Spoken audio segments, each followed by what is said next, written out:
Finance Committee, Budget Committee of 2025. Can you hear me well enough? Okay.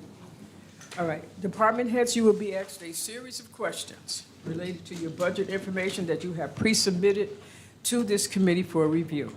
Please answer as completely as you can. However, if any answers to our questions require more than a brief explanation, you may indicate so and provide a more thorough response to the committee in writing via our ledgebudget@albanycountyny.gov email. Also, in order to complete our examination of your budgets, it may be necessary to forward you some additional questions after tonight's meeting. All right, and the other thing, please provide us with a brief summary of your budget of no more than 3 minutes, if you possibly can, and how it meets your department's needs for 2025, such as are you able to provide the same level of service that you currently do with your proposed budget? Speak to any areas of major reductions in your department and how they impact programming. Are there any impacts, vulnerable populations you serve resulting from the reductions? And overall, are you satisfied with the resources provided to your department in the executive's proposed 2025 budget? And you need to go talk to him about that if you're not. Oh, excuse me. All right, so we're going to start tonight. Just want you to know this is Human Services Review Session number 3. We're going to start with Social Services and Children, Youth, and Families, and then Crime Victims, Veterans, Health, Mental Health, Aging, and the Nursing Home. And we're going to ask our Majority Council to please take attendance. Thank you. Chairwoman Willingham. Present. Reedy and Clay are excused. Misso. Here. Demolowitz. Here. Ray Joyce. Here. Lakakis. Here. Bergdorf. Here. And Grimm. You have a quorum. Okay, and tonight I would just like to acknowledge, first of all my committee chairs. I'll start on this side. Could you just please acknowledge who you are, starting down at Ray? Ray Joyce, third time, sorry, what were you asking? Oh, Chair of the Health. Bill Rickard, Public Works. And that's Frank Mariello. He is the Minority Leader. Patty Lockhart.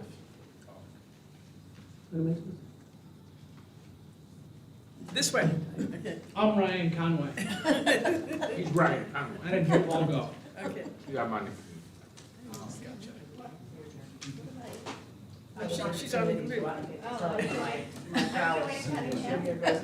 she is the chair of the legislature. I am. Okay. Vicky Foster, chair. Frank Camiso, Public Safety. Susan Lilliard, I'm on the Elder Care Committee. Ellen Rosanna, Social Service. Susan Netta. Allison McLean Lane, Mass Transportation. That's just a little bit of everything. Dr. Carolyn McLaughlin, Chair of the Elder Care Committee. All right, we're ready to get started. Okay, all right. So, Aaron Stackowitz, That's correct. Commissioner. Good evening, Madam Chair and legislative members of the Audit and Finance Committee. I'm here this evening with my Director of Accounts, Joseph Viscuso. We are here presenting for your consideration a 2025 budget appropriation of $150 million, of which $74 million is the New York State required Medicaid share. The remaining $76 million is for the operations of our state and federal mandated programs and services. This budget results in an overall appropriation increase of 4.72% with an 8% increase in county share. This local share increase is driven by Medicaid costs. In addition to the overall budget, I just want to touch briefly on some key aspects that might be helpful to you as you're reviewing the DSS budget. The DSS proposed budget contains several personnel changes which are related to our ongoing analysis of our department's staffing needs to assist us in meeting our state and federal mandates and serve our most vulnerable populations. This includes the creation of 8 existing titles that are already in the budget and the creation of 2 new titles. The 2 new titles is an inventory and supply associate, which will help with ordering and receiving and organizing and tracking, maintaining our inventory of products that we need to operate our businesses, and they'll act as a backup courier for deliveries and pickups. The second is the social services project coordinator, which is to help us when we are audited by our multiple state agencies to make sure that we're looking at these audits to provide corrective action where needed and help determine new workflows and assist in identification of any short and long-term plans for program efficiencies. There are also some position title correction and changes to reflect the appropriate titles and responsibilities for 2 positions, an administrative assistant to the deputy commissioner and an account clerk 3 in our accounting division. We have converted existing positions in our budget to help create these new lines and titles so we are able to remain budget neutral, resulting in an increase from 315 personnel lines to 317 personnel lines. There are salary increases for non-union staff, which are aligned with the contractual increases of the union staff that are scheduled to receive in 2025. There are 2 positions that we're asking for increases above the 3% that the union staff are scheduled to receive. There was an assessment done on the staff development coordinator position, and the scope of responsibilities was conducted and based on this assessment, we're asking to increase the salary for about 21%, so not only aligns with the increased responsibilities of this position, but also falls in line with the median income for a staff development position. The other is for hourly fraud investigators. We're asking for those to be increased from $30,000 to $35,000, which equates to a 17% increase. These positions have never been increased in the budget, and the annual salary is based on the maximum New York State retirement income levels for retirees under the age of 65. New York State increased those maximum amounts in 2020. We are asking to align the salary with the $35,000 maximum that the state has set. Currently, there are no increases in the DSS overtime line in our 2025 budget. There has been an overall increase of $90,678 in our fee-for-services line, which is related to a New York State Industry for Disability document scanning contract. This contract is for scanning approximately 400 boxes of backlog eligibility documentation. There was a technological issue with our scanners that impacted our connectivity with the New York State system for about 9 months. So we're hoping that this contract will get us into compliance, which will allow us to have the required eligibility documentation scanned into the New York State system. Albany County has successfully provided accessible and affordable quality child care to eligible recipients who have sought to attain or maintain their self-sufficiency. Currently, we are accepting applications for child care benefits up to 200% of the federal poverty level. We are currently asking for an additional $1 million due to the increase in our daycare caseloads, as well as an increase in the daycare market rates. We only budget for what we think we're going to spend. The additional $1 million in funding does not cause an increase to our local county share, and our maintenance of effort remains the same at $1 million. For our ISIP funding continues to remain flat for 2025. Although we would like to see an increase in service levels to our aging population, there's a direct care workforce shortage, and the demand for services outpacing the supply of home care workers that are available. This is not just an Albany County issue, it's a national issue, and we continue to work with our Department for Aging on any creative solutions to provide services to help our older adults continue to age in place. We are requesting an increase of $1 million in safety net funding. This increase is due to the increase in shelter expenses and the shelter utilization. Our shelters, both individual and family shelters, have been consistently full for the last 10 months, and we anticipate this to continue and most likely increase throughout 2025. Our fee program remains flat at $350,000. No funding level increases for 2025 are expected. For our emergency assistant, aid for adults, we are asking for an increase in $300,000 for 2025. We are currently projecting at the end of 2024 that we're going to be $200,000 in the negative due to the increase in emergency costs related to not only payment of shelter arrears, but utility arrears, fuel and utility costs, and payment for temporary housing in hotels and motels. We will be submitting a legislative request for the new monies for 2024, but as 2025, we're going to need the additional $300,000. At this time, I'm happy to answer any questions you may have. Okay, thank you. First of all, I'll entertain questions from the audit. I'm sorry, I keep forgetting. I can hear myself. First of all, I'll entertain questions from the Audit and Finance Committee members first. Mr. Demolowitz. Thank you, Madam Chairman. On the child care slots, could you tell me how many providers we have now in Albany County, and if there's how many children are in that program, and if there's a waiting list to get into it?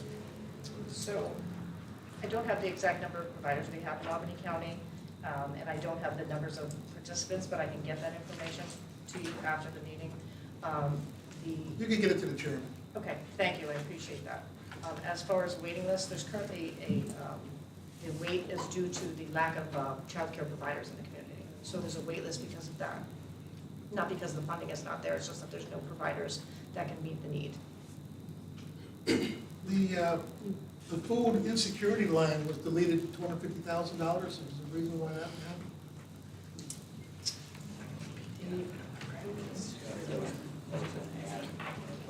That was an add to our budget in 2024, so we don't expect that to be needed for the 2025 budget.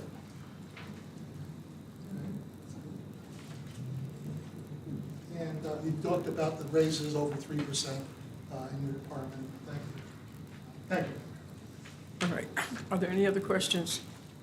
Mr. Bergdorf? Thank you. Aaron, congratulations, Thank you. Commissioner. Thank you. Couple of questions. $1 million for the safety net increase, and I can understand why that might be. Can you give us a sense of how many clients you have right now in the safety net program and how much that has increased from the prior year? I don't actually have those numbers with me, but I can tell you that I know it has continued to increase. I mean, I think approximately, I would say there was about 700 individuals, Okay. and it's up comparatively even before COVID. It's 700 now, but it was some lesser number in the years That's past. correct. Okay. Is there a waiting? You run so many programs that help people. Are there any programs which there is a waiting list for because we do not have enough money in those lines? No, Or staff? So I would say there's not a waiting list for people, who need services. There may Yeah. be a wait for us to process the applications, but there's not a need for services unless you're talking about childcare programs. So, and the only other thing is the ISAP individuals, the aging population. It's not really a waiting list. They're waiting for home care services, but they're ready to go as soon as we can find the aides to fill the slots. And the same with the daycare. The children can be placed in daycare once we can find the providers to fill the slots. Okay, so it's more of a question of human capital than anything else. That's correct. And is that getting harder for you in those categories? It is challenging when there's not enough resources to allocate to the individuals in need. Is there anything we can do to help with that? I think just advocacy on changing, I think, if you look at the home care industry and look at the state and national level, what they're trying to do to increase rates and encourage people to work in those fields, and the same with the child care. I think the child care providers are struggling finding the staffing levels needed to, sustain their programs or to even open and operate a program. So I think, part of it is probably salary, part of it is benefits, and part of it is the demand of workforce. There's so many positions out there that I think everybody's in competition for getting the same workers. All right, thank you very much. Thank you very much. Do I have any other questions? So I have no other questions. I have one. As far as childcare is concerned, okay, if you could just briefly tell me the requirements for someone being eligible to receive childcare, and what is the standard rate, if you know it. If you don't, that's So- fine, so- you can include it in the report. If you don't, you can just take 1 minute to tell me. If you can't, let it go. So the child care, you have to be at or below the 200% of the federal poverty level, or 80% of the standard median income is what they're asking for, 85% of the standard median income. The child care market rates, I can tell you actually what those are. They actually just went up. The child care market rates have not been increased since 2022. So this year was the first year that they've increased them again. And it depends on what kind of provider you are, but I can tell you that for a daycare center full-time, weekly, it's for a younger child under the age of 18 months, it's $385 a week. So, and then somebody who's a little bit older, it's $365 a week. So that's the market rate that a child care provider can charge to individuals who want to place their child in daycare. There are other components that there's legally exempt providers and, family-type daycares that charge a different rate, and the rate is set by the state. So, $365 a week for one. For one child, yes. Okay. All right. Thank you very much. we'll say good evening, and we'll move on to the next, let's see, Children, Youth, and Family Services. Thank you.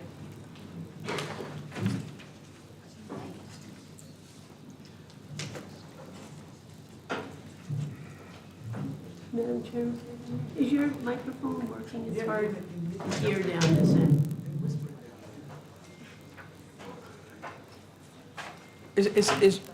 Is the microphone working? I believe now you have to be closer. Okay. You can hear me now? Okay, I'll make sure, I'll speak right into it, okay? So we have Commissioner Maura Manning. Her information is found in the budget book on pages 76 through 87. Good evening, Madam Chair and committee members. We are so happy to be here. We welcome this opportunity to review our 2025 budget. I do want to thank the County Executive's Office and the Department of Management and Budget for really helping us have a strong budget this year. I do want to say that we have our Deputy Commissioner, Nicole Ward, and Rachel Sherman, who are his Assistant Director of Accounts. And first off, I also want to thank our DCYF staff.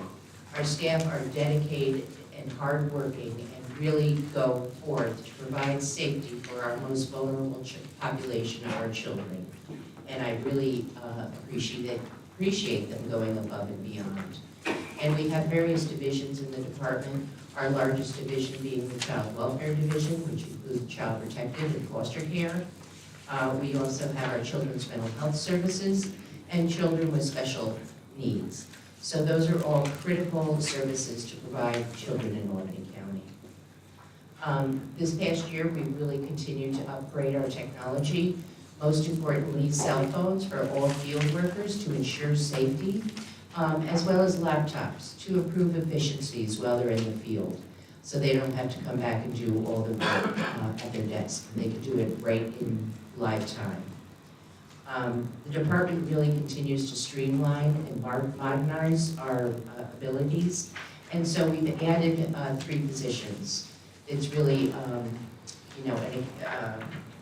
a public health aide 2, that's for our Healthy Families program, because there is an expansion in Healthy Families program, as we will now be able to serve children that are involved with Child Protective Services. Secondly, we have an eligibility examiner 3 that will assist in our revenues that we pull down from our state agencies. And then finally, a community service worker. A community service worker is key in assisting the Child Welfare Division in meeting our timelines of safety assessments in the field. We do currently have some vacancies. We have 17 vacancies. However, we've changed our processes in hiring. We really, as soon as we get the resume, we expedite an interview occurring. And that way, fast tracking it and getting that person approved for hire. Secondly, we've really looked at advertising and looking at Indeed, as well as our local colleges, to really get the workforce out there of people that are motivated after graduation and become part of the Albany County workforce. We currently have 3 vacancies at our Children's Mental Health Clinic. These are licensed clinicians. However, we're not the only entity that is struggling with hiring LCSWs. It really is a state and a nationwide challenge. I don't know why people aren't going in the field, but we're working with SUNY Albany as well as Hudson Valley Community College to get these individuals in the pipeline so they become interns in our department and hopefully will stay to be county employees. One initiative that we're working on in the department is called SPEAR, Shifting Power for Equity and Results. And this is really something that's a grassroots community effort that we want to engage the community and really help identify what are the needs of this community and how can we improve outcomes and solutions. We are focused on the West Hill, West End, 12206 zip code. We've had 3 meetings. Bright Path is our consultant who's being provided by the Office of Children and Family Services. And we hope to really have some great results in that community, because that community unfortunately has a lot of juvenile justice involvement as well as child protective reports. So we're optimistic. In addition, we are partnering with probation to actually have a pre-diversion program. And this is something for the Albany City School Districts. This is a pilot, so we do want to expand to other districts. But these are for youth that are struggling with truancy. We want to avoid these youth that have a PINS truancy from further penetrating the juvenile justice system. Because once they're in the juvenile justice system, it is a challenge to get them on the right path. So by providing services and supports for these families, when they're identified by the school district, we're again optimistic that we will have better outcomes for these youth and avoid further involvement with the juvenile justice system. We also have our FAR response, that's a family assessment response. And this is a differential response to a child protective report. So in a child protective report, it usually comes in and is being investigated by caseworkers. We have trained our caseworkers in much more of an engaging approach with families. As long as it's not severe abuse or neglect, and it may be something like truancy, that the family just needs some supports and identify their needs and bridge them to services. So I'm happy to say we started in June of this year, and we have served over 560 families in this approach and have had successful outcomes.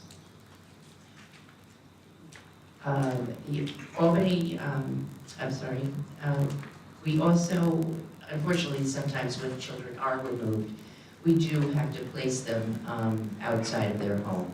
What we've done this past year is really focused on looking at foster families or kin families. Kin families are family members that will take on a child that is a relative.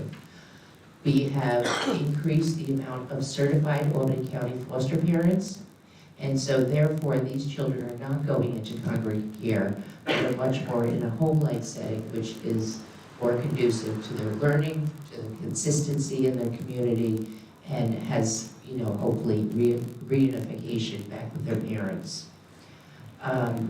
We have also decreased the amount of children that are in foster care. Last year we had 220 children in foster care. We have dropped that down to 175 by utilizing foster families. We have 10 additional families that will be graduating from the MAPS program, which makes them certified and really have more opportunities for children in our community. We really feel that we continue to examine our budget and, present a responsible budget. However, there's many things that are out of our control, such as the cost of placement for these youth that have complex needs. A lot of times they have complex mental health needs and require a one-on-one intervention on a daily basis in a congregate care setting. Also, transportation for preschool students. We are required by law to have students transported to and from preschool programs if they're identified in CPSE. We also have family courts that are ordering OCFS placement. That is the highest level of placement, and we basically have to pay for the OCFS placement. And then finally, non-secure and secure detention has also been something that has increased.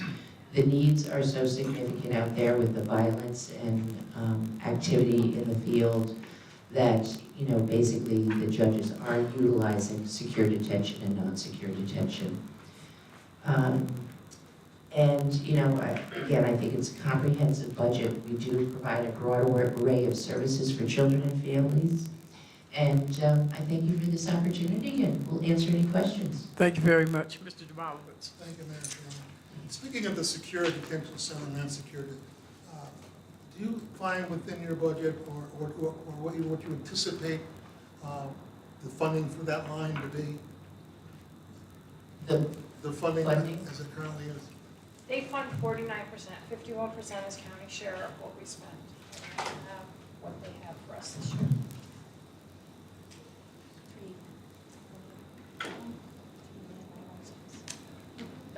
So this year it's, for the 25 budget, $3,116,000. Sorry. Well, you have a significant increase in your contractual expenses. Yes, and just to note, the secure detention is actually having an expansion. So those beds are offline right now because of the construction, but in 2025, those beds will be open. And again, Albany County, because we are the home county and that's where the facility is located, we have first choice and we hold the most amount of beds. How many more beds will we be getting? They currently have 36, yes. Yeah, but Albany County has what, 14? We have 12 12. currently, And with the but that will expansion- expand. When we built the facility, I was there. Okay. And I said, you know, it wasn't gonna be big enough. Even when we built it, it was too small. Right. So in each county has allotted so many beds. So when the new extension comes on, what would be the new allotted for Albany County? I would have to get that information for you, but it's the 4 counties that are partnered, and we get priority. And Albany County, again, because of the facility's location, as well as we have the most amount of allotted beds. Can you tell me what the average case load is for an average caseworker? A caseworker,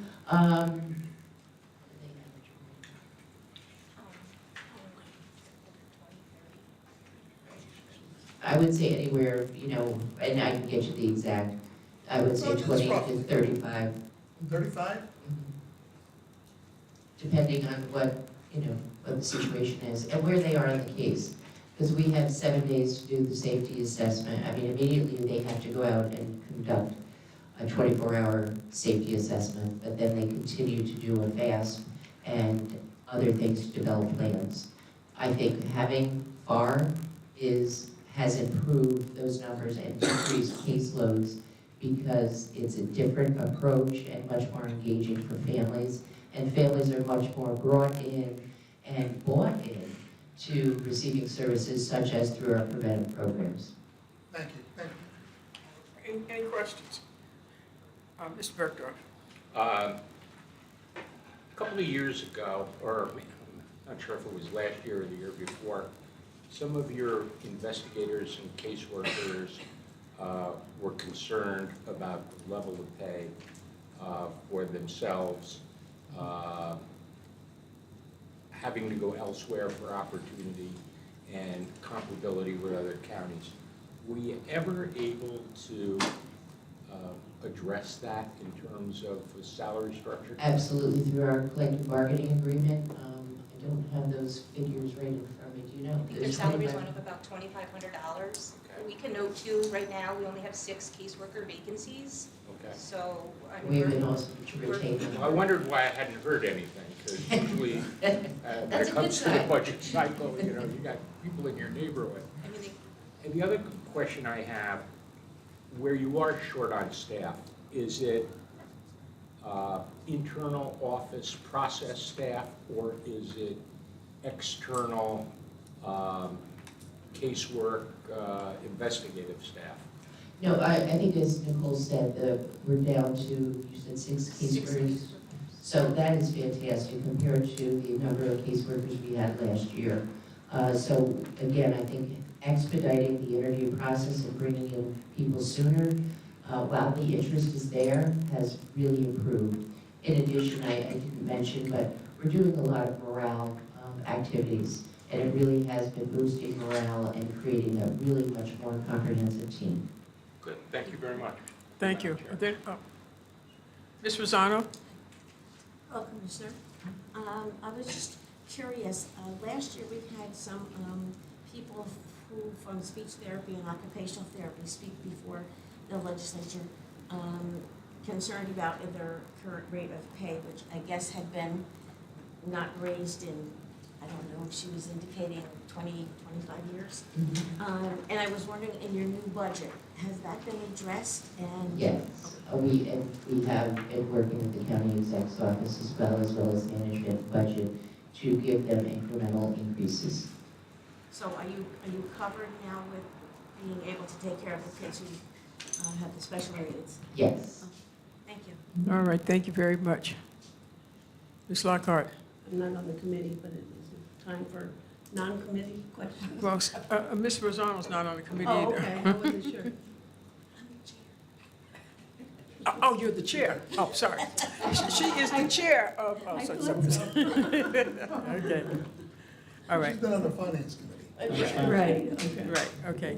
You have a question? Yes, please. Proceed. Thank you. Kind of a follow-up to legislator Demowitz's on the secure detention. We have 12 beds. Currently. With raised age, are there times when they can't accept any kids?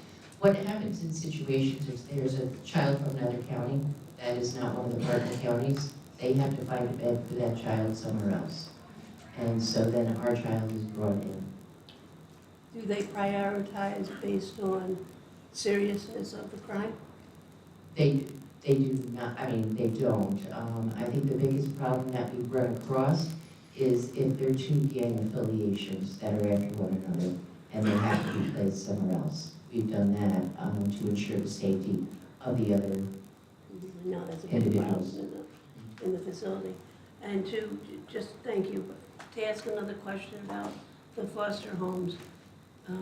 You said in your booklet here, you had 31 certified foster homes, and you're looking to increase that to 90, which Yes. I think is pretty ambitious. It is ambitious, given, but I know the all- training and so forth. So we're gonna have 10 families that are gonna be graduating. And then we already have 4 sessions scheduled for next year because we have been doing so much recruiting out in community tabling events, and the Home Finders team is out there really pounding the pavement to get families I involved. know a few years ago, we asked for a big push to get the training of workers, or foster families, rather, excuse me. So about how many do you have? So we'll have about 50, yeah, close to 50. Okay. And So then, we're halfway there, and if we have more training sessions and we continue to, it's just like recruiting staff. We're trying to do it very quickly and meeting the family's needs so they can successfully complete the training.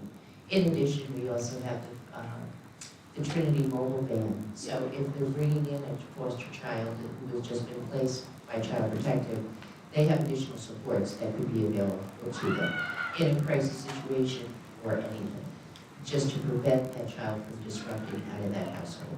It's already traumatizing enough for them to be removed, and we want to decrease that. and just one more question. What's the average stay now for a child in foster care?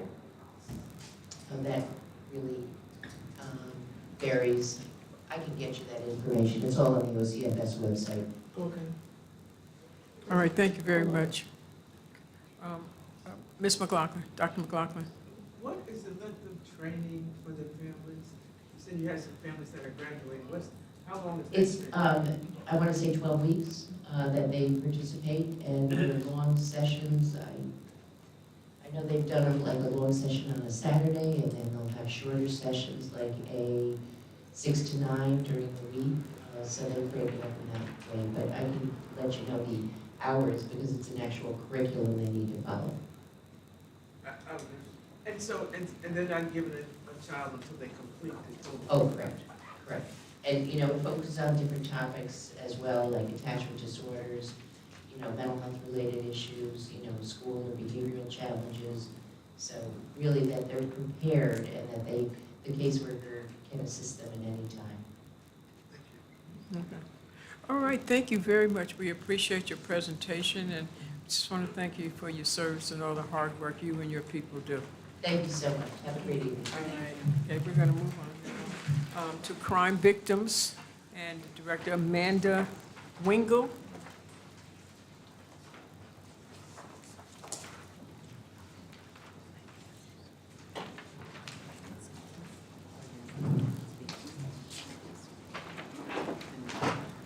Good evening, everybody. My name is Amanda Wingle. I am the director of the Crime Victim and Sexual Violence Center. I would like to thank you all for the opportunity to come and present our budget and our plans for the 2025 year. We continue to see demand for our services. We have a clinical team comprised of therapists and case managers. We have court advocates, and we have a community team that goes out into the community and does things like presentations, education, and tabling. And we see demand for all of these things increasing. Just as one example, I was recently looking up some domestic violence statistics, and the New York State Department of Criminal Justice Services had about 300 more cases of DV listed in 2023 than 2022, and that does match what we've seen anecdotally when we go to the emergency room or deal with clients. We are seeing an increased caseload. We rely heavily on volunteers to assist us with responding to the hospital. We continue to see increased demand for community engagement and presentations, especially. We're looking forward to adding several prevention educators to our team. One of them will be for the Youth Violence Initiative. And this prevention educator is going to work collaboratively with other departments and agencies to provide violence prevention programming to youth. So this will be things like prevention education in pre-K through 12, after school programs. We already have existing relationships with a lot of the school districts in Albany County, so we'll be leveraging the relationships we've already built and offering this as expanded programming. As another facet of that program, we're planning to offer services to justice system involved youth, things like educational programming, family-based engagement, to support those youth and their families. What I'm really excited about with the youth violence program is that the youth are going to have the opportunity to continue to participate in the program after they finish the curriculum by either tabling in the community or giving presentations to their peers. So we're really kind of trying to build in, I guess, credible messengers and continuity in the program by hopefully having some of the youth who complete it teach some of their cohort. That prevention educator is going to work side by side with another prevention educator who will hopefully be added in 2025 for our DOH grant, which is $170,000 per year, as well as our opioid prevention educator. In terms of vacancies, we currently do have a vacancy for the crime victim child therapist position, as well as the new prevention educator positions. In regard to the crime victim child therapist, this position has traditionally been very difficult to fill because of the nature of the work. As you can imagine, it's very challenging to hear about those things happening to a child. So we have historically struggled to fill the position. We're continuing to work with HR and civil service to ensure everything's posted on the county website, Indeed. We share all our job listings with Affirmative Action and the union.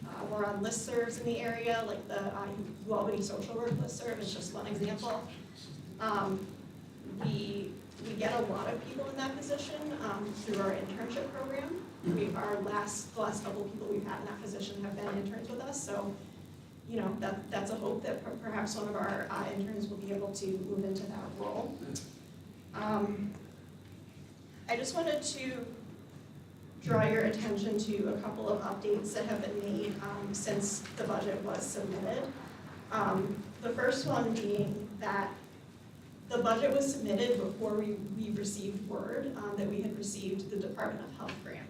So our revenue is actually $170,000 greater than what is listed on this page.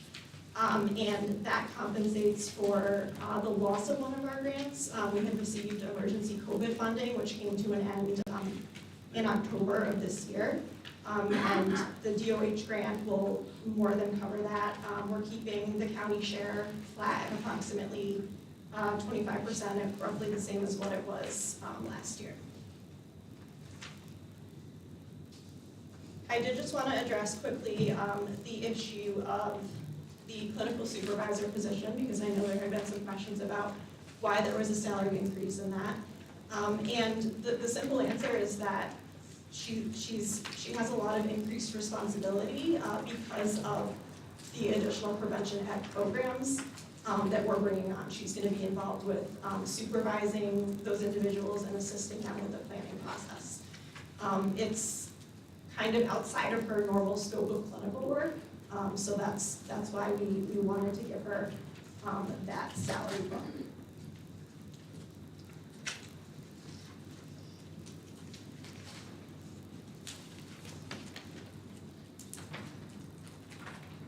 I'm happy to take any questions at this point. Oh, thank you very much. Thank you very much for your presentation. Do I have any questions from members of the committee?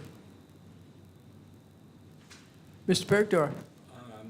Amanda, I know you have, I've always marveled at your department about basically financing the entire thing with grants. Are you relying on any one-time ARPA funding programs, which the money is going away, and there's a question of how you're going to maintain those services programmatically? Yep, so we are planning to use ARPA funding to contract ride-share services for our clients. It could be anywhere from the hospital to court to the police station, wherever it is that they need to go. In terms of that funding, that is a service that can be covered by our other grants. So if, when the ARPA funding runs out, we would be able to move funds around and get that covered elsewhere. And that's the only one that you have that, that's the only one that you have that relies on ARPA funding? Yes, sir. Thank you very much. All right, thank you. Mr. Bowles? Thank you. I'd just like to, more of a comment stated that I have constituents using your services and they're doing an outstanding job. Thank you. In particular, you have one great employee there, Anna Bogart. She's doing a fantastic job for us.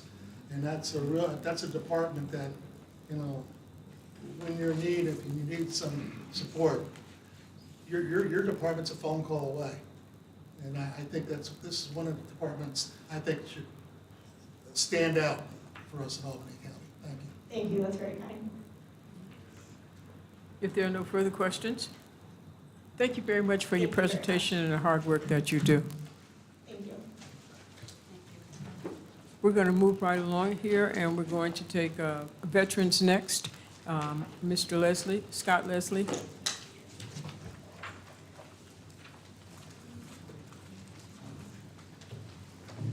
And the veterans line is, in the budget book, is found on 187 and through 189. Good evening. Good evening, ladies and gentlemen. My name is Scott Leslie. I'm the director of the Albany County Veterans Service Bureau. Thanks for having me.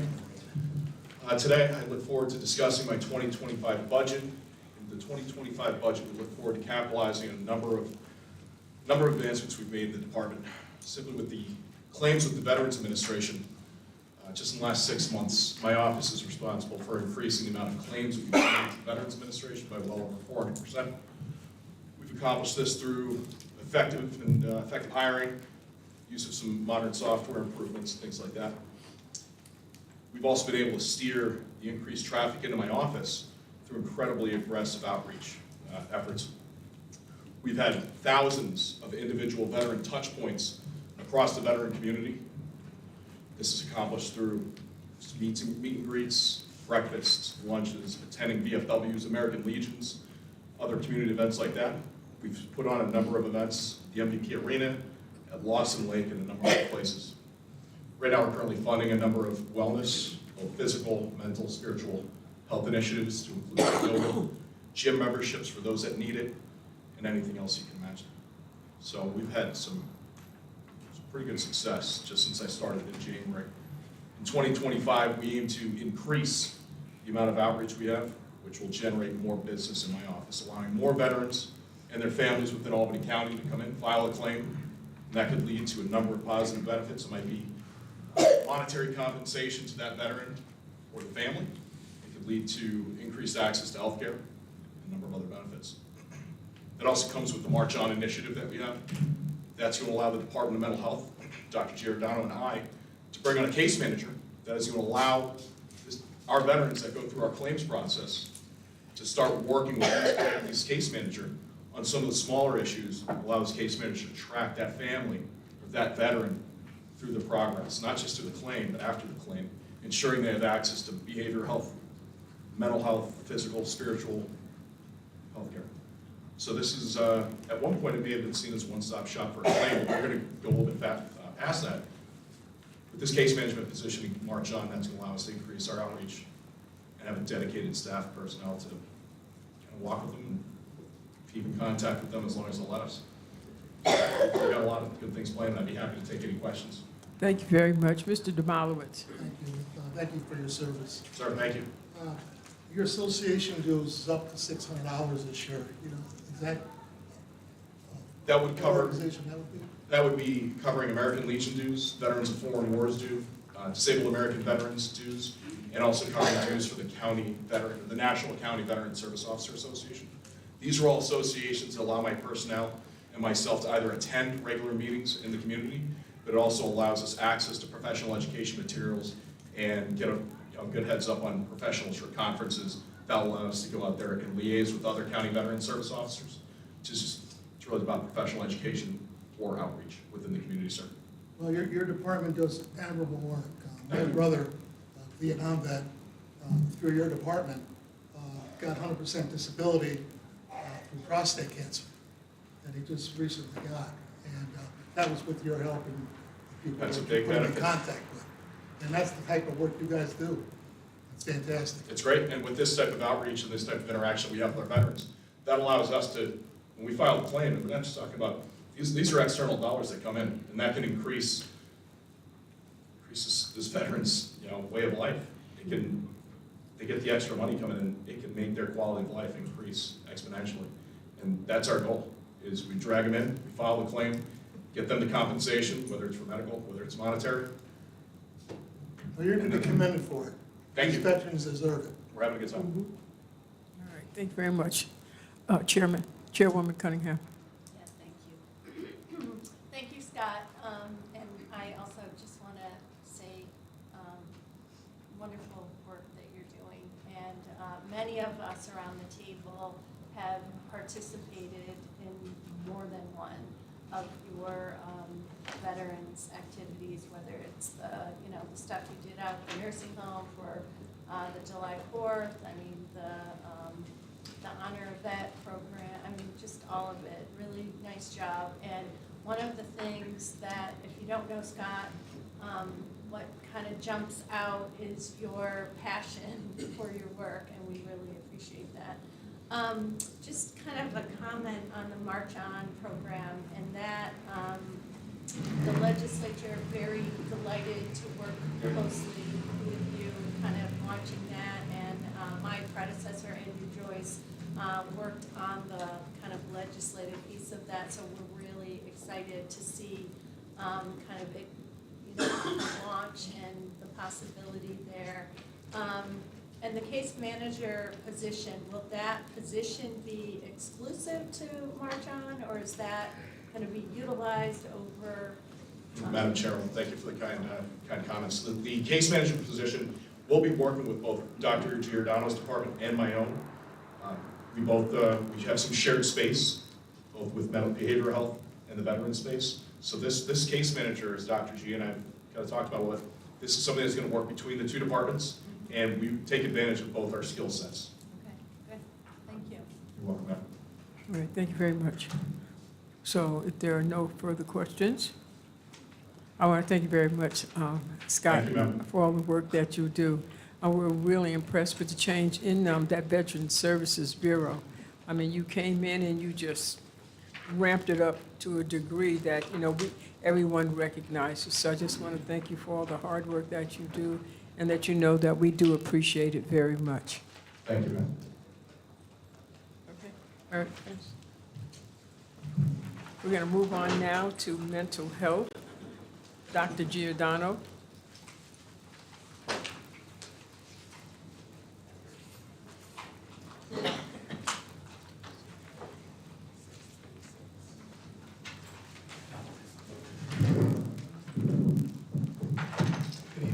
Good evening, Madam Chair. Good evening, members of the committee and the legislature. I'm here this evening with two of my staff that I'd like to just introduce briefly. This is Deputy Director Cindy Hoffman, who some of you have already met, and this is Michael Fitzgerald, who is our Associate Director and leads our finance efforts. So I'd like to say a few things. I know you sent us some questions I'd like to address briefly, as well as comment on some of the things that are going on in our department. So we are very busy. We are in the middle of a lot of other county initiatives. We partner with many other of the departments, and I'm so pleased to hear Scott Leslie talk about what we're hoping will be a beneficial collaborative relationship in 2025. I can say a little bit about that as well. We, a couple of years ago, we adopted the World Health Organization's motto of no health without mental health.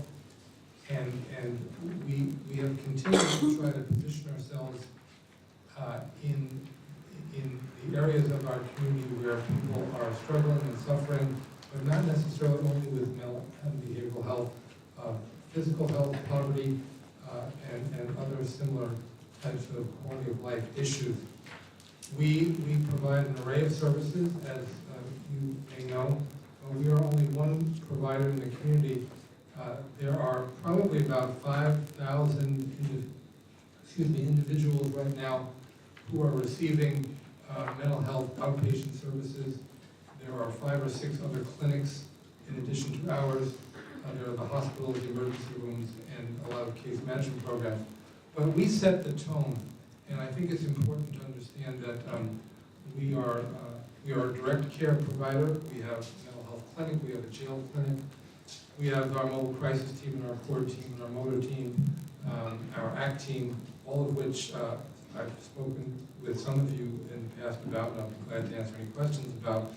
But we also oversee about $18 million of state aid pass-through funding, which goes to our OMH and OASIS partners in the community. And we have an ability to not only be a fiduciary, but oversee their practice and influence, as I say, setting the tone of behavioral health services in this community. You know, we're successful only because of our dedicated staff. I've mentioned over the years to you that, and you've heard this from others tonight as well, but each of our individual areas of work requires special dedication, and the mental health department is no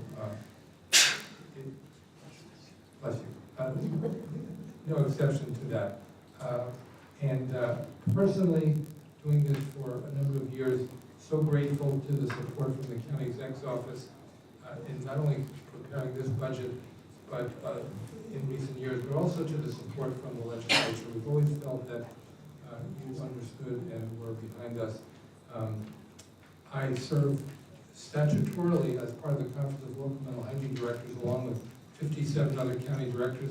And I will tell you, the joke in the conference is you've seen one county, but I will tell you that not every county in New York State supports the mental health services as is done in Albany County. I'm very grateful for that. I do have some of your questions, and if I can just briefly try to address some of the things that jump out. When we submitted our letter to you, we did have 17 vacancies, and a number of things have changed in the ensuing weeks and months. So I'm happy to tell you that that number is not 17 any longer, it's 9. We have filled 3 positions, we're interviewing 4, and we have 6 potential candidates that we're optimistic about. The workforce challenges, as Commissioner Manning mentioned, in the behavioral health world are endemic across the state and the nation. We're doing our best to be creative in terms of working with our local universities, trying to get interns. We've created tiered systems in our department with the help of the county exec's office and the legislature to develop career trajectories for some people in the clinical world, and we've been moderately successful. It's still very hard to get folks to work the evening crisis shifts, for example, or to work in our jail. But when we find those folks, it is often because they're very dedicated to the work, and we have many long-term employees that we're very proud of. I know you asked about the changes in our contract agency spending. I'd be glad to talk about that, but I also want to just highlight the unfunded mandate question that you posed to us. We have struggled for many years, and we're no different than any other department of mental health across the state. But we have a number of projects which the state requires us to do. There is, it basically draws on the funding that we have to provide the rest of our services. One of them is the assisted outpatient treatment program. This is goes by another name, Kendra's Law, you may have heard of. This is a state law that's been in effect for the better part of 15 years. It was developed out of a tragedy in New York City where a young woman was pushed in front of a subway train by a mentally ill individual who had fallen through the cracks of the treatment system. AOT stands for Assisted Outpatient Treatment, and these are folks that are court-ordered based on behaviors that are not often safe in the community. They're court-ordered to outpatient services. This is not involuntary hospitalization, but it is involuntary outpatient care. There are many who would argue that it's very successful. I'm one of them. Some of the advocates in the community feel that it's overly coercive and involves people in the criminal justice system unnecessarily. But the reason I bring it up tonight, because the state requires us to do this. We have to do investigations on every case. We have to have our psychiatrists do evaluations on a regular basis and go to court and testify. By and large, there's no support for this other than our own county budget. The other thing that the state requires us to do is unfunded mandate, has to do with the SAFE Act. There's a part of the SAFE Act that requires professionals in the behavioral health world who are concerned about the safety of someone that they're serving to report that to my office, and we have to submit over the computerized network reports on individuals so that the sheriff's office and state police can remove any handguns and prohibit them from buying weapons in the future. This is, can be argued, is a very positive, in many cases, initiative. But I will tell you, there is no money that comes with that. We dedicate staff to that as well. The AOT thing I mentioned is 154 active cases. It's constantly working on AOT cases. We had 144 SAFE Act cases last year. Just dedicated staff that we're not otherwise able to get funding for. And then the last piece that I just want to call your attention to, you've probably seen it in the increase in contractual expenses. And Legislator Bergdorf, I remember last year you asked me about 730s, and you wondered about if we're doing 730 exams. 730s are the statute in New York State mental hygiene law, but it's relevant again this year because the requirement for us to do what are essentially competency exams in the local courts has exponentially increased, and the cost after 2011, when Governor Cuomo made this a 50% cost for the counties, changed it to 100% cost for the counties.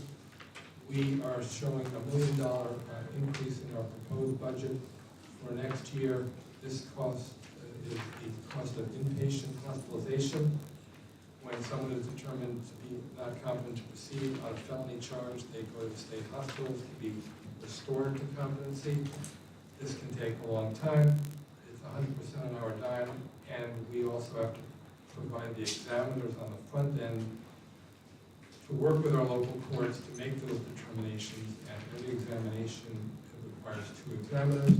So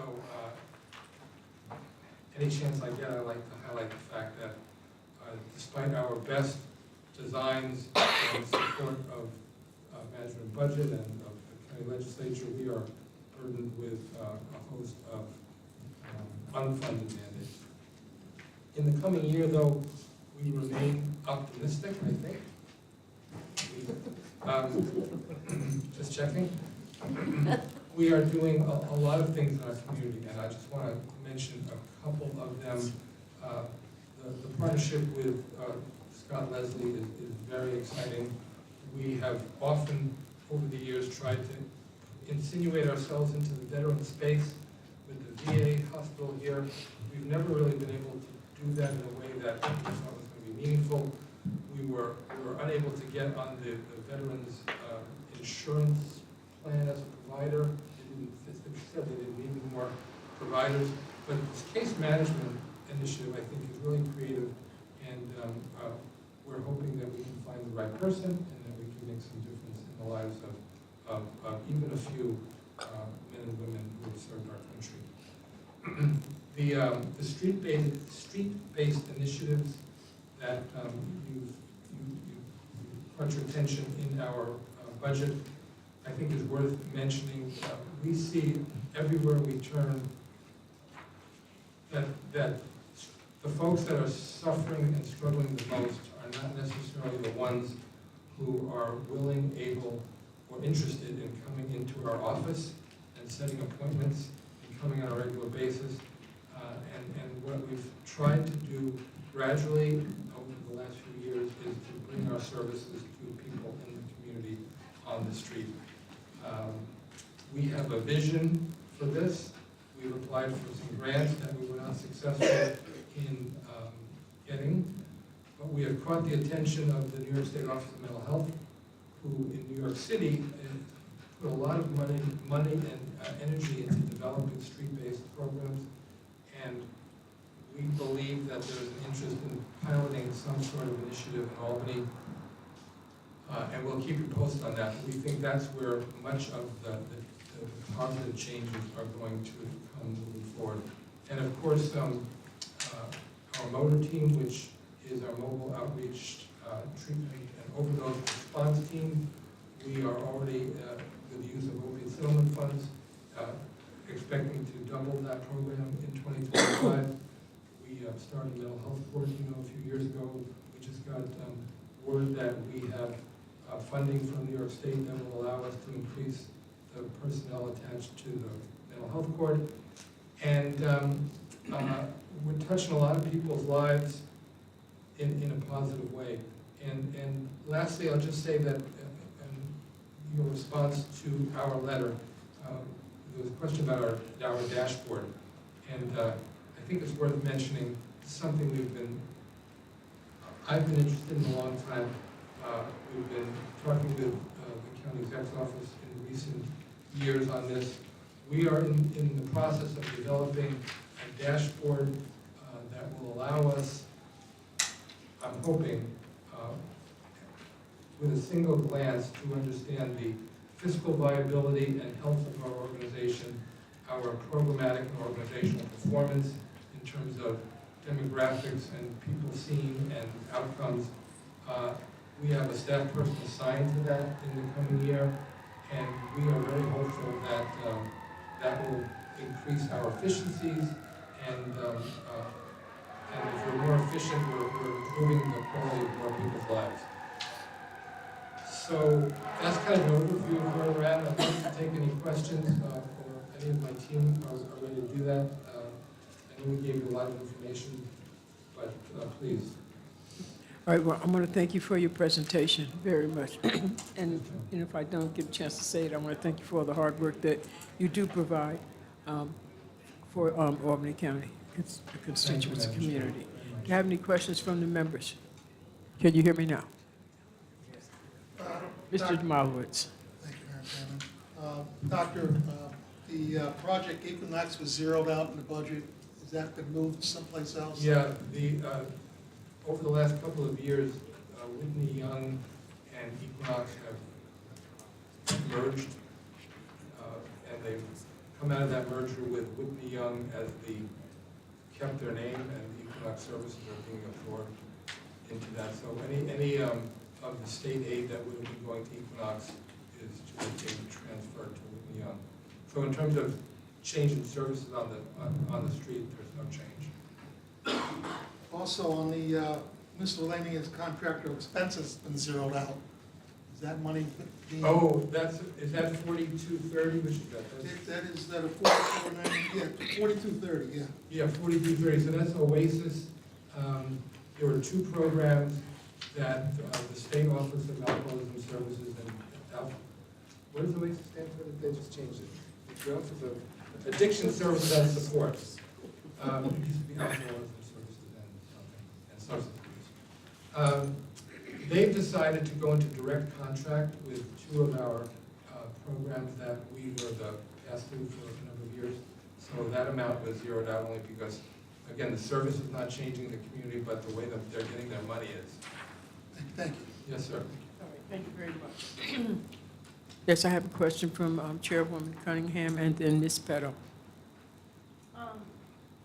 So my question on the data dashboard, Yes. is that meant to be a sort of internal data dashboard in the sense that you're tracking like, you know, your departmental functions rather than an external dashboard that would track the clients you're serving and sort of data related to their participation in programs and success and, you know. Yeah, that thank kind you of for that question, Madam Chair. I think we're taking it step by step, but we want to do both. The first step is to centralize our internal data that we are collecting on a programmatic and fiscal side so that we can, at a moment's glance, see the health of our organization.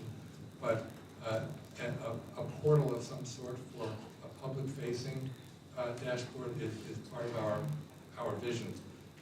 I think there has to be, some information is important to put out, some information is important to keep in. So that's part of our vision. Okay, and it seems like that, once you develop it or find whatever software you're gonna use, that, like lots of departments would be able to benefit. Perhaps, we have identified, it's Microsoft Power BI, and our electronic health record vendor is helping us gather the information that we have easily accessible to us through our electronic health record, and then we're going to be developing our own data collection. We have, I think we're no different than any other organization. We have more data than we know what to do with, and we really need to know what to do with it. So we're trying to collapse it into usable forms. But yeah, we should share it if anyone else wants. All right, thank you very much. Ms. Petto? A little follow-up on the data question with regard to the metrics that you provided. Yes. The Albany Navigates program, we didn't have metrics for that last year. Obviously, that just started this year. And thank you for the flexibility that you have provided in working with CARES and Joseph's House so that they can be very nimble and respond to clients' needs. That's been fantastic. But I'm wondering, in these categories into which the metrics have been broken down, will those clients be sort of split up among these 5 categories? Or will they all be going into the Accord metrics that you I'm provided? not sure which 5 categories are you talking about in our letter? This is the response to question 15. The categories are adult outpatient clinic, mental health unit at ACS. Yes, those are 5 examples of a larger data set already, and those are all distinct, separate individuals. So we're not going to be collapsing, any of those into any other categories. We included those only because we thought those were perhaps the most of interest to our community partners, because of our clinic and our mobile crisis team and all those. But as I said, we are touching many lives and we have a lot of data. Those are just 5 that we included. So the overlap between those 2 programs, we'll have completely separate metrics Yes, for that absolutely. program. Absolutely. Fantastic. Thank you again for your work there. Thank you very much. All right, thank you very much. Mr. Giordano, any more questions? I have a very brief. Ms. McLean-Lane? Thank you very much, Madam Chairwoman. I was just wondering, so when people are assigned via like a drug court for treatment, do we, and this is, I guess, 2 programmatic questions, do we charge back the home county for the Medicaid share, or does that become our Medicaid share? Out of curiosity. Well, that's a very interesting question, and I don't know the answer to that. We can get answer another time. Yeah, no, our drug court, there's a county drug court and there's city drug court, and there are people from outside the area who have been arrested, I appreciate the question, but I don't know the answer. You can answer it another time too, you know, through the email, it's no big deal. And then also when somebody ends up sadly unable to comply with the terms of the court-ordered substance use disorder treatment, is there a connection made with law enforcement to return them to return them to the drug court, or are they just excused from the program?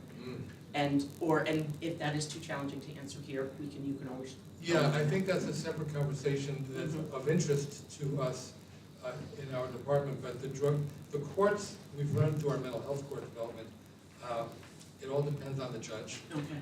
And we don't argue with the judge. Well, yeah.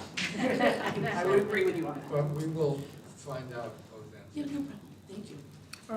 All right, thank you very much. No further questions. We're going to move on now. We're going to thank you, Mr. Giordano, for all the hard work that you do and how you're able to just maintain in the face of all the, chaos. But not only that, so many lives of people that you have to interface with. All right, thank you. All right, we're going to move on right now to the Department of Aging. Commissioner Giordano.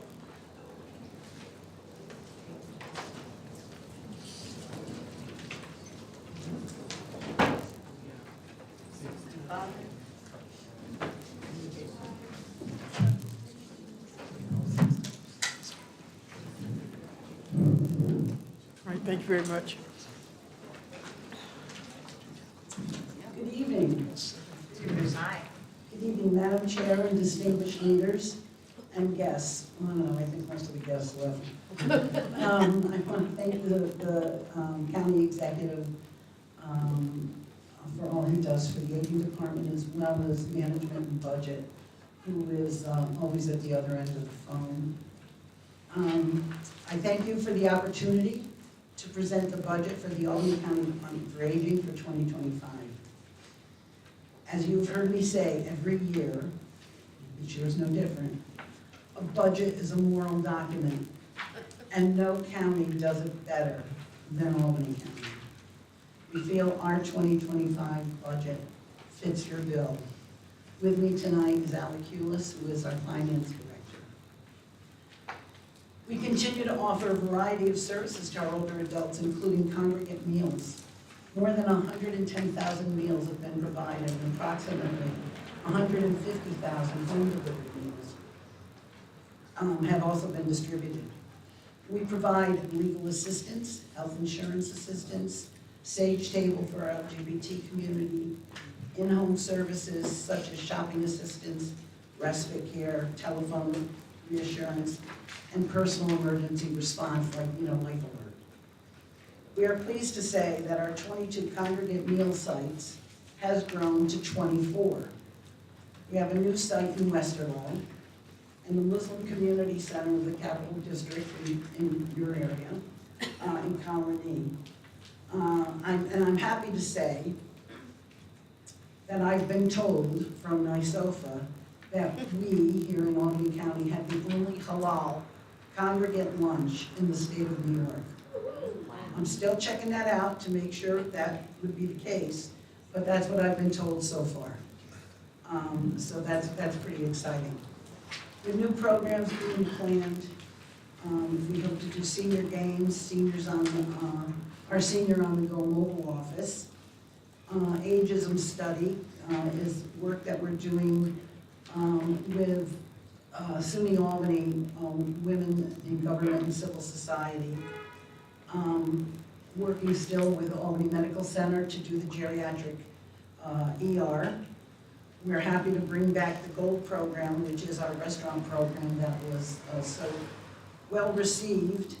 And we're hoping to be able to start grief support because we're finding more and more need for grief support for various reasons, not just because you've lost somebody, but maybe loss of a job, some other thing that's kind of abandoned your life.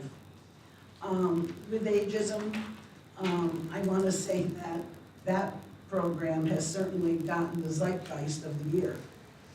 Ageism refers to stereotype, prejudice, and discrimination based on age. It can be found in society, in education, in the workplace, in entertainment, and yes, even in government. Included in this project will be focus groups, speakers, and other opportunities for learning about implicit ageism, interpersonal ageism, cultural, and that send out, negative messages, and benevolent ageism, kind of a patronizing ageism. So I say to all of you, at least half of you at this table, beware, a little elder speak could be coming your way. We have been fortunate to have stimulus money these past several years that's been flexible. These funds were added in several areas where federal money was awarded. The funds support congregate and home delivered meals, transportation through our fees for service, legal services, caregiver services, and our social adult daycare programs. Since we do not have stimulus money anymore for 2025, we needed to reduce the expense side and the revenue side of our budget.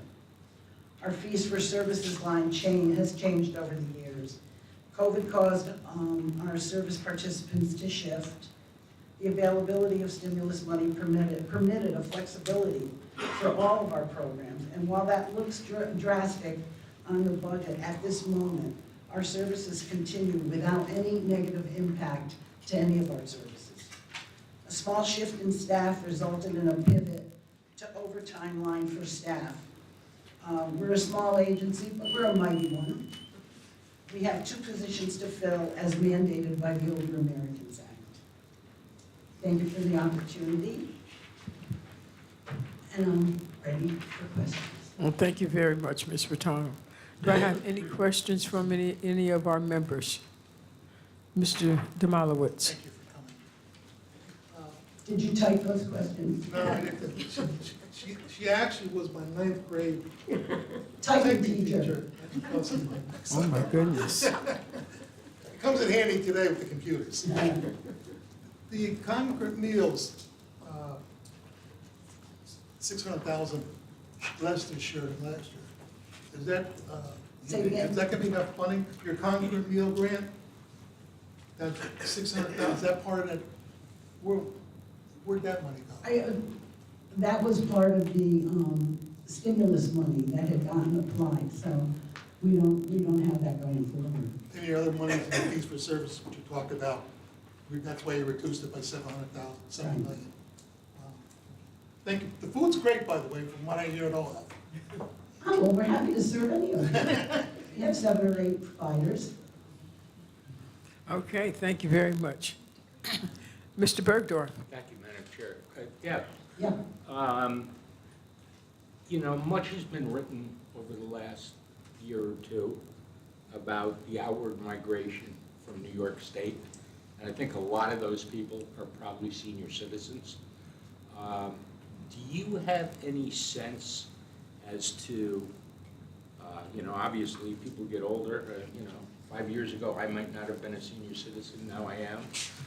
So some of us are reaching the ranks and some people are leaving. What is our population of seniors in Albany County? Are we going up or down or? Well, according to the census. Yeah. You've gone up since I've gotten here. You talk about the outward, the migration out. Not so long ago, really. We kind of were starting to track that. I didn't happen to be in this position at the time, but what we noticed in reviewing all of that was that people up and go to Florida, maybe when they're 65, in their 60s, they go to Florida, but then they come back when they're like 80, 85 because of the health care, and they come back to New York State. So that we've seen, and I've seen it happen, and I've seen it happen several times just this year with calls that we've gotten. We've gotten a lot of calls about housing. We don't do housing, but we've gotten a lot of calls for people who are moving back into the area. Maybe have been here before, but now are coming back into the area to be near children because they're getting older. So, yes, that's a great question. Okay, but you mentioned ARPA before. Do you have any staff or funds that are going away as ARPA dissipates? And can you handle Our that ARPA program? funds are gonna be used for, in combination for the restaurant program. Yep. So that, we can get that online again, because it was, people loved it. And it was just such a great opportunity for seniors to socialize and to kind of erase a little bit of isolation. And it just was a big hit. So the RFP for those restaurants is out now, so we're waiting for that response. So we've put money together to be able to, not as good as when we had the grant, but we aren't eligible for that grant any longer. So, we've put this together, and I think it would be a hit. All right, thank you. Yes, Chairwoman? Yeah, so can you talk me through this geriatric PD? I kind of can. The geriatric ER is not off the ground yet. I had approached Albany Med, and they were very anxious to be part of that because they already had a geriatric emergency team and trauma team. And so I had proposed it to them at a social event, and a week later, 2 weeks later, they called me and put together a committee. And it's a big committee. It's a lot of folks from Albany Med who head up different departments. And I think it's gonna, and I've said this right along, I think it's gonna be a slow go, but I think for us, you know, I mean, I'm excited that we got as far as we did, but I think it's gonna have to go in phases, you know? So when let's say a senior, you know, the problem was the wait times for the ER. So we had people call the office, they were waiting 25 hours, you know, they were waiting 30 hours. You know, these people are laying on a gurney. So we proposed things like maybe you could get them in something that's more comfortable. Maybe give them a snack since they're waiting. Maybe give them something that they can read while they're waiting. You know, little things, you know, triage them, maybe have a different band on so that they're in a separate area. I'm not asking Albany Med, unless you think you guys have a lot of money, to build us a new wing. That would be just a geriatric ER. I'm not asking for that. There are other geriatric ERs, none in our area. There are past Syracuse, New Jersey, you know, and I've talked to those people. You can go online, you'll find a whole list, but I've called off of them, and it's not what we want. You know, we want a real geriatric ER.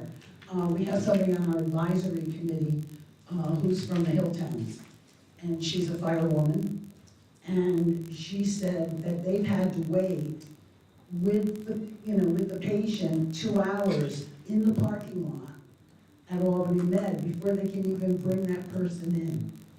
So we're trying to speed up, we're trying to, get them to move a little bit more in our direction. They're doing it. It's really been, I mean, I have to say, I'm really surprised that we've gotten as far as we've gone. They're driving the bus, I'm not, but I'm in the first seat. Okay, I'll manage my expectations, but it does sound like a good idea. It's a great idea. All right, thank you very much. Do you have any questions, Chairwoman? Okay. Ms. Rosano? I'm very excited about this newsletter that you have down here for your next year projects. The senior class? Okay. How will that be distributed? Will people have to be in touch with your agency and get the letter, or is there some kind of a database where you can? Well, here's the plan for that. Because I don't think we increased our postage. So I think what we'll do is once we get it printed up, we'll go to like the congregate sites. Okay. We'll send it home, get home delivered meals. We'll go to the places that we know seniors kind of hang out, diners, and, you know, and leave it there, and with a little mailer back to us that they would like to know, have more information, that they would like to receive it. And then we'll, you know, we'll build up to that. Because one of the things I think that we had discussed previously is communication. People who need services need to be made aware that they are there for them. So that would be great. I would include churches with that too. Absolutely, yeah. Thank you. All right, thank you, Dr. McLaughlin. Thank you. The dine out program, I know you said the RFP is out now. For the restaurants? Yes. Yes. So the RFP is out now, and I know I've reached out to a couple places and regarding that. Is there a particular application, or is it just their letter of interest that they might have? No, I think, you know, I'm not on that end of it, so I don't know what they send, but I think purchasing, aren't that who sends it out?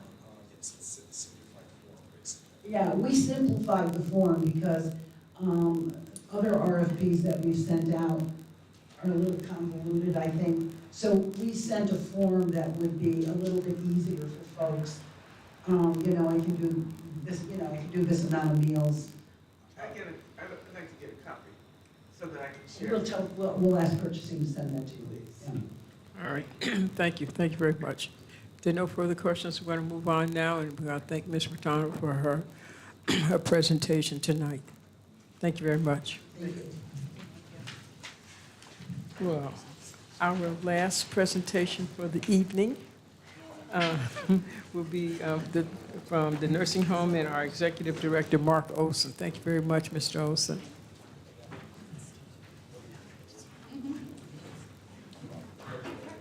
Thank you. Good evening, Madam Chair and members of the committee. With me this evening is Sean Thielen, our Deputy Director. Thank you for the opportunity to discuss the budget needs of Shaker Place. First, I would like to once again thank the county executive, county leadership, and the legislature for the opportunity to lead Shaker Place. We have a world-class facility and a commitment from the staff to keep it in tip-top shape for decades to come. The dedication to quality care and services on all levels and in all departments by the staff of Shaker Place is exceptional. During the past year, we've been able to build on our mission to solidify our position as the facility of choice in the capital region. An interesting statistic is that during the past year, 19 residents have transferred from other area nursing homes to Shaker Place, while only 3 have left Shaker Place to go someplace else. The staff at Shaker Place also understand my number one priority, which is to become fully staffed with regular and part-time employees, completely eliminate the use of outside agency staff, and drastically reduce our reliance on overtime and per diem staff. We recently implemented our contract with our primary union, SEIU 1199. The provisions of that agreement reestablish a wage package that is competitive with our local market. This will greatly improve our position and effort to recruit and retain staff. Earlier this year, we were also able to negotiate a budget-neutral program with CDTA to provide every Shaker Place employee with a free CDTA bus pass as well as a bus stop to our front door. This has been a very helpful program as well. At this time, I'd like to address the questions that were forwarded to me by the committee. With regard to revenues, we are currently conducting a market study and anticipate an increase to our private pay rates of approximately 3% in January of 2025. This would add an additional approximately $200,000 in revenue. The 2024-2025 Medicaid budget added a one-time shot of reimbursement of approximately $900,000 to Shaker Place. We believe a similar increase will occur in the 2025-26 state budget. Also, Medicare rates will be increasing by 4.1% in 2025. From a revenue standpoint, we are expecting the level of IGT funding for 2025 to be commensurate with 2024, which was approximately $6.6 million. With regard to question 2, personnel non-individual lines, our goal for 2025 is to increase our staffing levels so we can rely much less on overtime and per diem staff. We're already starting to see a shift in better staffing numbers. We have also not hired any per diem staff since September of 2023. I believe this is attainable as we now have a wage package that is competitive with the local market. We also have Little Sprouts open, as well as several other initiatives that I will discuss shortly, many of which focus on the reduction of overtime, per diem staff, and agency reliance. With regard to the third question, with regard to equipment and contractual lines, the largest part of our contractual service line is for the use of contracted agency staff. We expect our reliance on these agencies to reduce significantly in 2025. The insurance line is up 9.5%. We have very little control over that, as well as the food and concession costs are up by about 8% next year due to inflationary factors. With regard to the change in the county contribution to Little Sprouts from $500,000 to $275,000, based on current utilization, about 50% of the children at Little Sprouts are from Shaker Place. We hope this grows significantly, but based on current utilization, this budget is realistic. We also plan to receive an additional $30,000 in revenue from SEIU 1199 Child Care Fund, which we pay into that fund each year. With regard to new positions, one of the new positions is a training coordinator position that has been developed. This is the person that will teach our certified nurse aid training program. We have budgeted 8 nurse aid trainee positions. These budget lines will be used over and over throughout the year and just used for those individuals while they're attending the training program. I've added 6 positions for clerical nursing assistants. These positions would bring back a clerical component to each nursing unit to assist in answering telephones, scheduling appointments, and other related tasks. Since this position will be a CNA, the majority of their hours will also count towards our minimum staffing mandate. The physical therapy position has been created and funded through the elimination of an occupational therapy assistant program as well as a physical therapy assistant position. The Director of Administration position has been created to provide oversight and direction to many new programs of the facility, such as our nurse aid training program, our on-site recruitment center, the daycare center, the retail cafe, as well as our proposed wheelchair van program. Otherwise, the positions that are being eliminated are vacant and no longer necessary. Our priorities and initiatives for 2025. First, we must continue our effort to recruit, retain a dedicated and skilled workforce. In early 2024, we terminated our agreement with an outside recruiting agency and established our own recruitment department within Shaker Place. So far, this is working out quite well. A few months ago, Shaker Place applied to the New York State Department of Health to become an approved site for the Certified Nurse Aid Training Program. On October 24th, we received approval for that program. We are currently recruiting an RN trainer for this program and anticipate teaching our first course in January of 2025. Through this program, we will be able to train, certify, and employ about 48 new CNAs per year. This will have a major impact on staffing levels and further improve continuity of care. We're also planning to operate a facility-based wheelchair van service by mid-2025.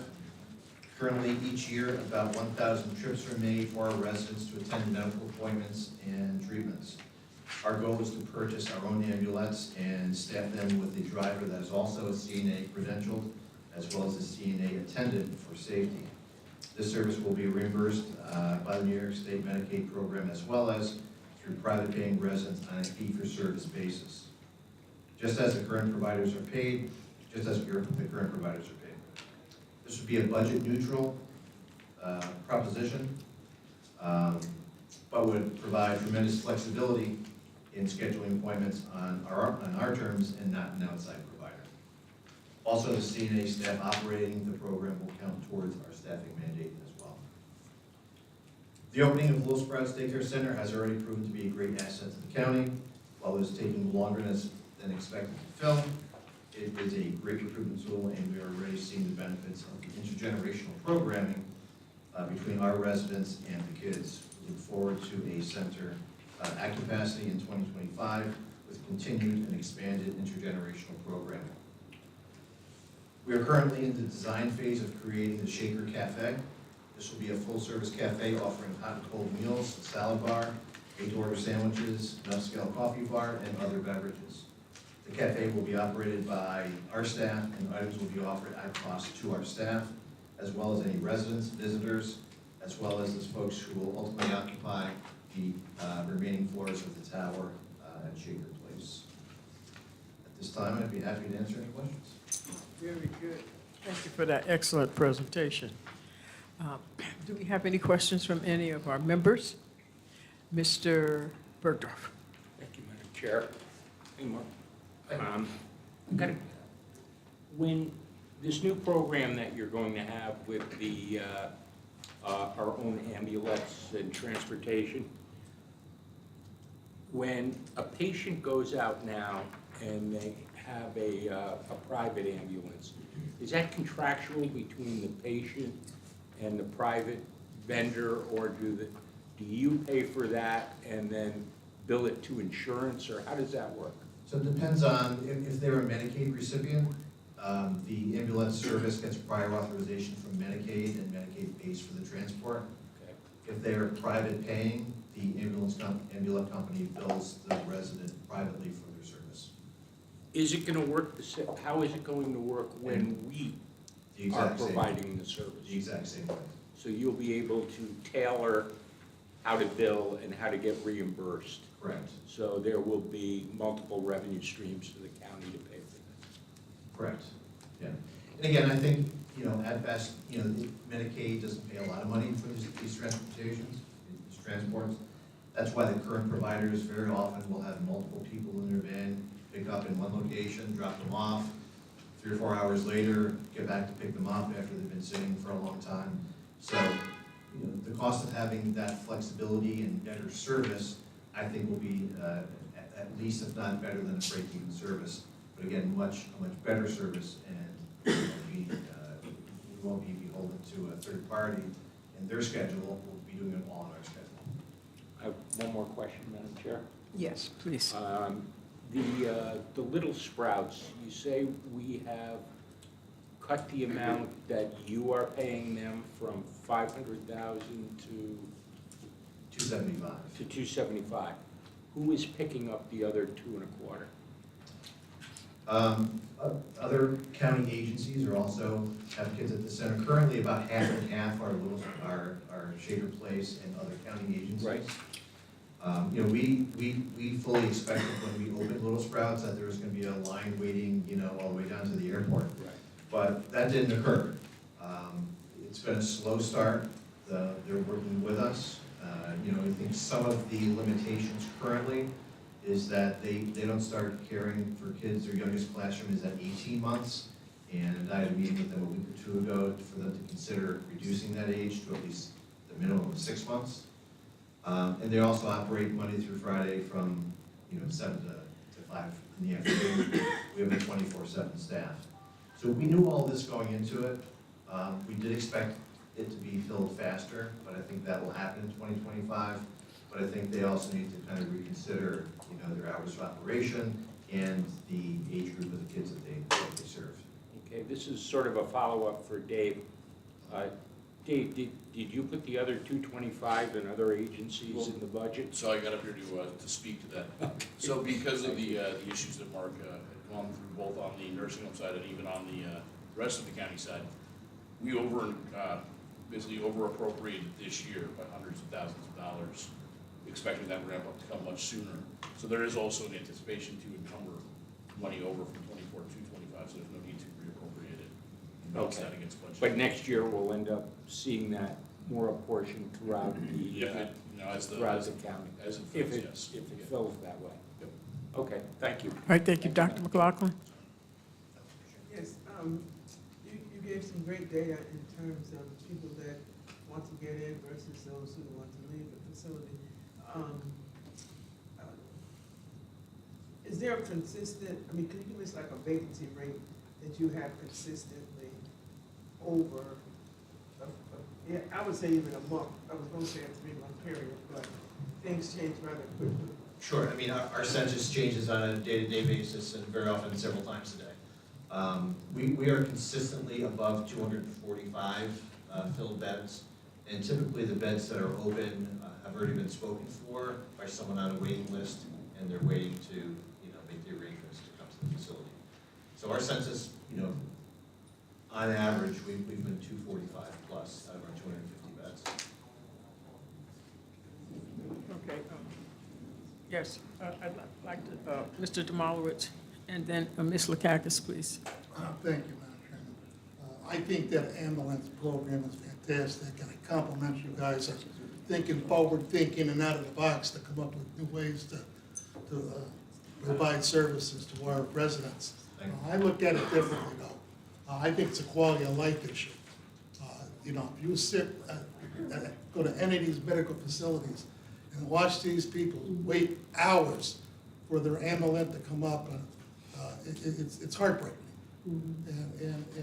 So I think it's great. I think it's going to make things run a lot smoother for getting to the appointments they have to get to. Sure. And if you don't want the breaks even, that's great. If it costs a few bucks, as far as I'm concerned, it doesn't matter. Sure. It's well worth it. Secondly, on the CNA programs, when we train those employees, do we have some kind of agreement with them so that after we train them, 3 months later, they don't leave and go to work for someplace else? We will most likely put something like that in place. Unfortunately, it's generally not enforceable. I know, but I mean, you can ask. There will be an expectation, and they'll sign for that expectation that that they stay for example, 2 years after we provide the training and the expense for them to become certified. But in reality, if they 6 months later, we wouldn't really have any recourse. Well, years ago, we actually had a training program in-house for nurses that we did in the old house on the corner. So we're coming back. Yeah, unfortunately, I mean, you're looking at, there's a very low pool of CNAs in the state and throughout the nation.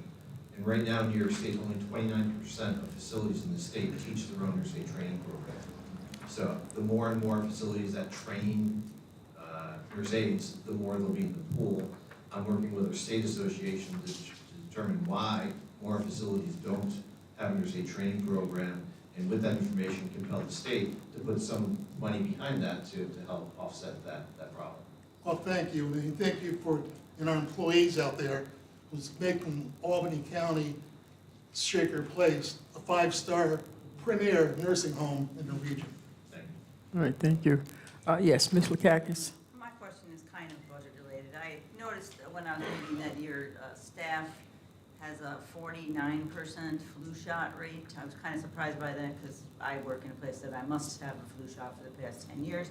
And so I was also wondering if you require COVID, or in the case of the kiddies being in the building, RSV shots for any of them, if you had any statistics about that, or if you strongly encourage that, or how you think that's going to go this winter. So currently our flu vaccination rate for our staff, I think we're over 70%. So our goal is to be at over 80% with the flu vaccine. COVID's a different story this year. People are vaccinated out, and that number is probably going to trend much less than it has in previous years. None of our staff are required to have either, but we're required to offer it and to get a declination if they don't receive it. As far as RSV, we really haven't thought of anything different from that perspective, but it may not be a bad idea to take a look at that. Thanks. All right, thank you. Chairwoman Cunningham. Yeah, I was trying to figure out your payer mix, so mostly Medicaid, then private pay, Correct. and then Medicare. Medicare Advantage plans. Medicare Advantage, and it looks like you have Some the VA. HMOs, is that MA or is that commercial? The HMOs are generally, it's a Medicare Advantage plan, so they are people who have, substituted their Medicare Part A plan for one of the Medicare Advantage plans that you see on TV all the time. Right. So when you get a 4% Medicare bump, which is really good, Home Health has a 0.5 this year, so congratulations. Do you then adjust your private pay rates according to what Medicare bumps you up to? Not necessarily, it's a very different level of service. When someone is in our facility on a Medicare Part A stay, they're generally receiving advanced nursing care for wounds or something like that. and on a therapy program getting speech, occupational, and physical therapy. When we look at our private pay rates, we really look at the local market, our expenses, and just see what's reasonable at the time. Last year, we increased by 3%, and I think it'd be reasonable again this year to increase by 3%. And then Medicaid's your first payer, I assume. Yeah, we lose $120 or so per day at every Medicaid resident in our building. And, you know, you can't make that up by volume. It just gets worse. And then the other, and I love all the programmatic stuff you're doing, the daycare's great, I love the CNA program, that's great, and the ambulance, I agree with Gary, you're always kind of thinking out of the box. At some point, you are going to max out on that daycare center. Is there an opportunity looking ahead that if it truly becomes what I suspect it will be, which is an extraordinarily effective, not just county nursing home recruitment tool, but also for the entire county departmental system, is there capacity to grow it? Not within its current space. I think if we had if we needed to expand it, we'd probably have to build an addition. Okay. That'd be, I would love that problem to have. Yes, Ms. Rosano? Hi. I was just wondering if you could explain the difference between the clerical, nursing, assistant, and obviously the trainee, it's kind of self-explanatory, but what duties are added to the clerical nursing, because I'm not unfamiliar with Sure. that. I mean, as you may recall, years ago, there were ward clerks or secretaries on every nursing unit, and they primarily just did that kind of work, answer phones, make appointments. So what we're looking to do is bring a component of that back to the nursing unit so that right now, we have nurse managers, the RN on the unit, you know, helping to schedule appointments and doing all these kind of things, answering the phones. It's just not an effective use of their time. So, you know, given the overlay of the staffing mandate, my plan would be to bring that clerical position back, but they'd also be a CNA, so that when they're not doing clerical work, they would be doing direct care CNA work, and that would count towards the staffing mandate. Probably an 80-20, probably about 80% of the time would be CNA work, and 20% of the time would be clerical duties. Thank you. Ms. Lockhart? Thank you, Madam Chairman. First, I want to commend you on the nursing home. You've done an excellent job over there. I know a number of people that have gotten services there. It's been great. However, I just wanted to talk for a minute to clarify your long stay quality measures. There were two areas that I was kind of interested in. Not that they're particularly high or low, whichever way you look at it, but the one or more falls with a major injury and the pressure ulcers, what do you attribute to that to? Because it is higher than the New York State average and the national average. Yeah, sure. I mean, the falls with major injury. So the number of falls among nursing homes throughout the state and the country is a number that every nursing home struggles with. You know, our goal, we know we're never gonna, you know, prevent every fall, but we try to prevent every injury as best we can. We've had, you know, a number throughout the last year of unfortunate, you know, falls where the resident experiencing an injury. Every one of those is investigated to see if there are any lapses in care or failure to follow the care plan, and for the most part, that's just not the case. At the end of the day, when you look at why residents enter a nursing home, it's very often because there's issues at home, they've been falling, they fell at home, went to the hospital, they come for us for rehab. You know, we're a little bit higher than average right now, but that number is trending down. One of the things that we're doing right now is with every fall, not only with an injury, but every fall, the nursing staff gets together. Rather than just fill out the report, they get together to look for, you know, opportunities to prevent that in the future for that particular resident. I mean, how do you, I know you can't totally prevent it unless you had somebody right in the room 24/7. Sure, but there are many other things we can do. I mean, is your time being occupied? Is their schedule? I mean, very often someone is falling because they're getting up because they have a need. We have to anticipate that need and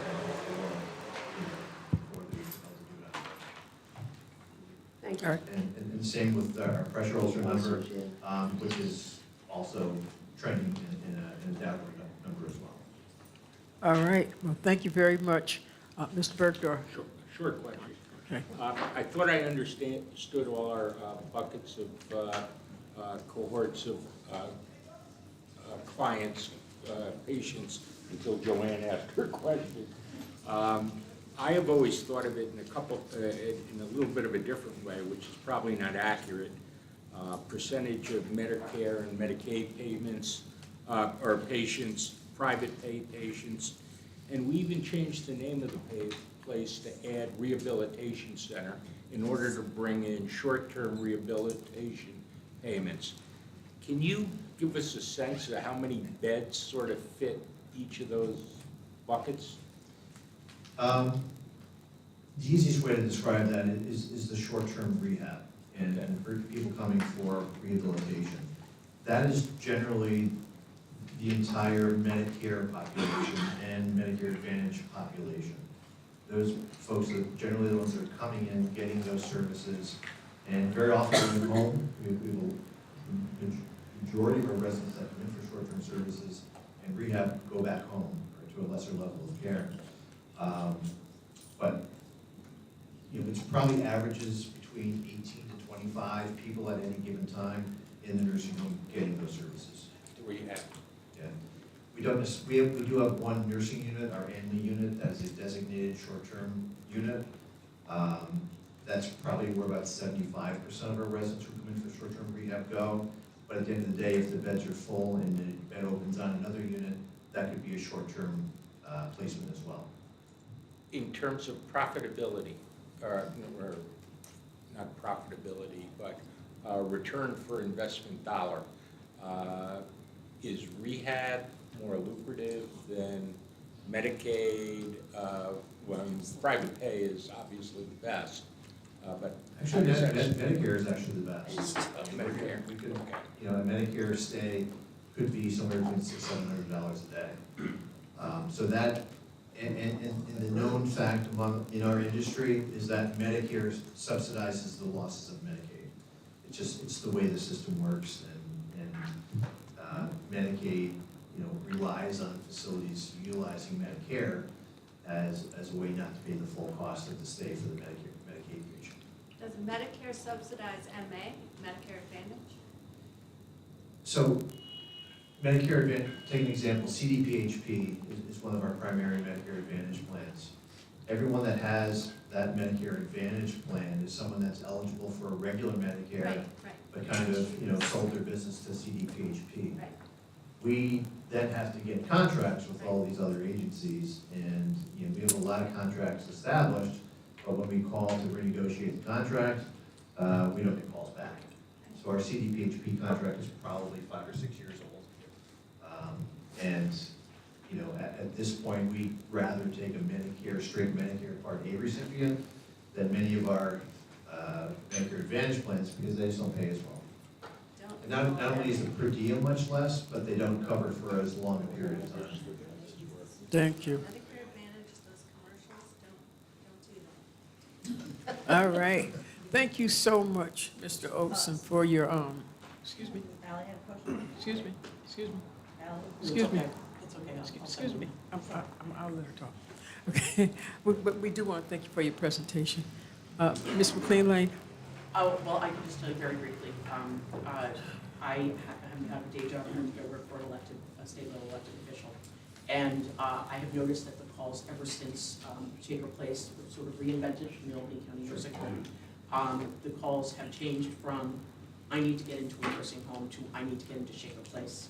And culturally, I think that the fact that they've made it into sort of a home-like environment as opposed to a hospital-like environment is a part of that big attraction. So I just wanted to convey that to you and let you know that people are asking for a Shaker Place specifically now. All right. That's great. We have an amazing facility. That's all my time, but we also have an amazing staff that do a great job.